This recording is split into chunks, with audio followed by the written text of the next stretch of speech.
Last game of the road trip. It's the finale here in Springfield, and we're joined as we are every Sunday by the manager of the Frisco RoughRiders, Jason Wood. Jason, last night a lopsided win. That must be a lot of fun for everybody, the way everybody seemed to contribute. The clubhouse must be feeling pretty good after a win like that. Yeah, I think anytime you get a win on the road is very nice, and the way we did it last night is to come out early and jump on them early, unlike we were able to do the night before, was nice to see last night. And not only that, we stayed on top of them for most of the game. So we got a good pitching performance and some good hitting, and just about everybody contributed last night. It was nice to see. It seemed like that offensive wave started in the ninth inning on Friday when you guys got a couple of runs. You were down big at that point, but it seemed like the momentum carried in. Am I making that up, or is there some truth to finishing up a game strong offensively and then starting the next one just as strong? I think that the next day is obviously a new day.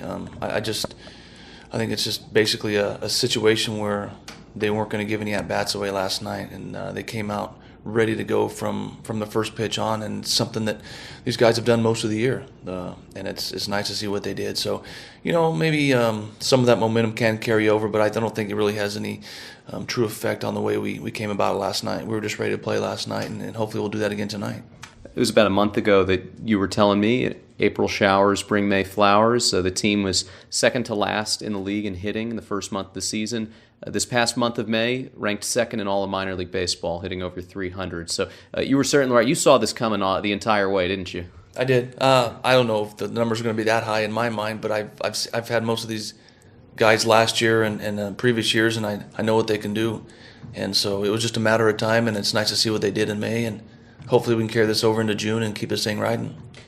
Coaching is so much about building trust with players and getting them to buy into what you're saying. When you have a situation like this where, you believe in these guys, you're telling them this is the way it's going to turn out, and then it turns out that way, does that help give you a little bit of more trust with some of these guys? And so when next time a situation comes around, you're maybe dealing with a stubborn or skeptical player, you can say, hey, look at this. We were right on this. If you believe in this process, then this is going to happen for you.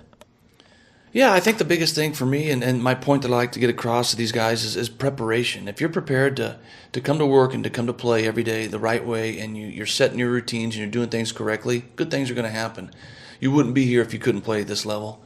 Every one of these guys can play at this level and probably the next level. So the biggest thing for me and the point that I try to get across to them, like I said, is preparation. Come ready to play, and good things will happen. Here with RoughRiders manager Jason Wood. Well, the theme of the week has been something that you can't control, and that's Mother Nature. Going back to last Sunday, we had that long 2.5-hour rain delay during the game against Springfield.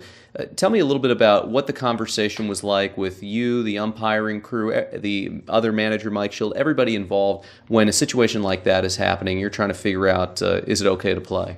Well, Mother Nature never takes a back seat, and Mother Nature always wins. So if you're prepared for Mother Nature and you've got tarps that are ready to go, then you can only do what you're able of doing, and that's something that we did pretty well at home, very well at home. We were ready for it. We got the tarp on when we needed to, and we have such a good field. We have such a good surface that thing drained, and we were able to get that victory in on that Memorial Day. So getting to Tulsa, the first game of a road trip in Tulsa, I don't think they were prepared for that weather that came and got them. They happened to be on the road, and they may not have got the staff over there to get that tarp on. So we paid the price. They also paid the price. We lost the game out of it as far as games being played, but we ended up becoming ready to go on that doubleheader day and got after it. It was tough. It was tough in Tulsa when we sat around for 3 or 4 days. It seemed like we didn't even play a game. So that was difficult. And then coming here into Springfield, I look at the radar and it looks like measles on my radar. You got spotted showers here and there everywhere. I'm not going to complain too much because the weather has been nice and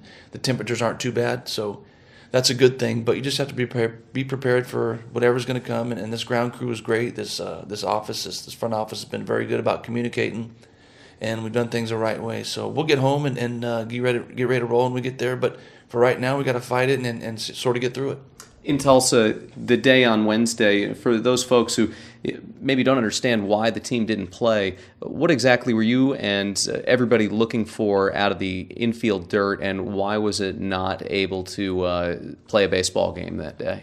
Well, the biggest part of the problem was at shortstop. The surface the footing was not able to be was not sufficient for anybody's concern, and I wouldn't want to put anybody out there to play shortstop at that point in time, and neither did their manager.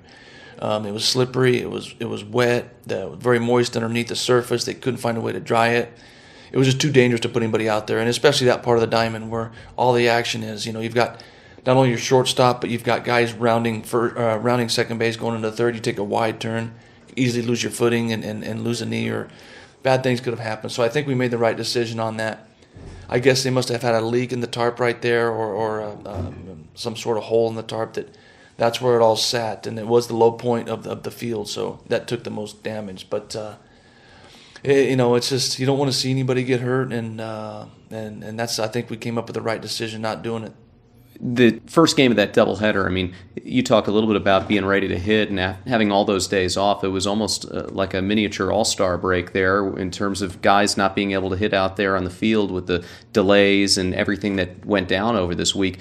It really is amazing, considering the pitcher that they were going against, a guy who can throw upward of 100 miles an hour, that the offense had the performance that it did in game one of that doubleheader. Yeah, as a manager, you were just thrilled to see what they did, because you don't know what's going to happen. Certain teams get out of routines of batting practice, and they don't hit that day. Well, they don't come out, and they're kind of lethargic and not able to get a whole lot done at the plate. But this team has been resilient in a sense. They've faced a lot of adversity when it comes to weather, and it's nice to see that they come out and are ready to attack, and they sure did that day. And they hit Gray pretty well, and went ahead and answered quickly in the second game and got that sweep. So that was nice to see.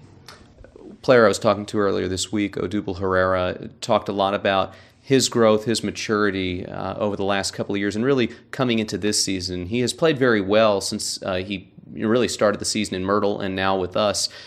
Have you seen a difference in Odubel's attitude and the way he approaches the game from maybe more of a mental side? He says that he has made a change. I certainly have, and not only myself, his teammates have seen it. He's ready to work every day. He takes his work and he takes his ground balls very serious at second base. Something that he's learned to do. I think before he was a offensive first type guy. Dean fits him second, but he knows that he has a chance to play here at second base, and he's shown that he can do it. He's made tremendous improvements at second base as far as his range, being able to turn double plays, making the routine play. So he's been a nice surprise and added addition to this ball club since we've lost, Rugi Odor and Luis Sardinas. It's nice to see that out of Odubel. Yeah, it's amazing. You lose a couple of guys in your middle infield to the big leagues, and Odubel comes in. You don't miss a beat. Wilder Rodriguez, 4 hits last night, so that's always great to see. Well, congratulations on the win last night, Jason. Best of luck out here trying to win the series tonight. All right, Alex, thanks a lot. That's RoughRiders manager Jason Wood. We're back right after this here on the Frisco RoughRiders Baseball Network.